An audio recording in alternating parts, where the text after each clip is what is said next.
Israeli হামলায় আহত হয়ে তীব্র যন্ত্রণায় ভুগছে গাজার হাজারো মানুষ। তাদের মধ্যে একজন ফিলিস্তিনি কিশোর মোহাম্মদ ওয়াইল হেলস।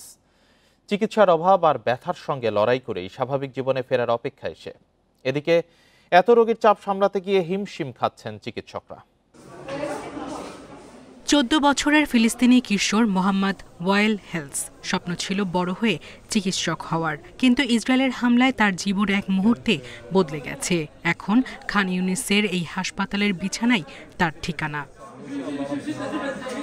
গাজায় যুদ্ধবিরতি কার্যকর হওয়ার মাত্র এক সপ্তাহ আগে আইডিএফের বিমান হামলায় মোহাম্মদের পরিবারের গাড়ির চালক নিহত হন। হেলস প্রাণে বেঁচে গেলেও আজ সে নিজেই হাঁটতে পারছে না। তার দিনরাত কাটছে চিকিৎসার অভাব আর ব্যথার যন্ত্রণায়। আমি 50 দিন ধরে অস্ত্রোপচারের অপেক্ষায় আছি।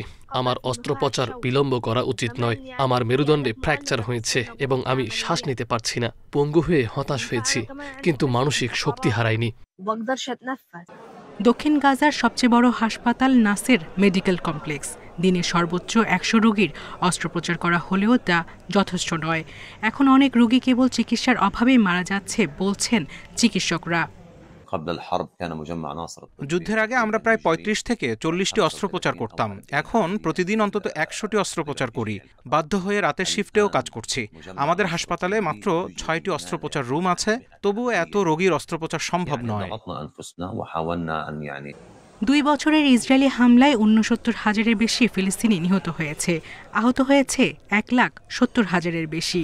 বিশ্ব স্বাস্থ্য সংস্থার হিসেবে গাজার 36টি হাসপাতালের মধ্যে অর্ধেক আংশিকভাবে কার্যকর, কিন্তু চিকিৎসা সরঞ্জাম, যন্ত্রপাতি ও ঔষধের তীব্র সংকটের মধ্যেও লড়ে যাচ্ছেন গাজার হাজারো মানুষ। সায়রা খান, ইন্ডিপেন্ডেন্ট নিউজ।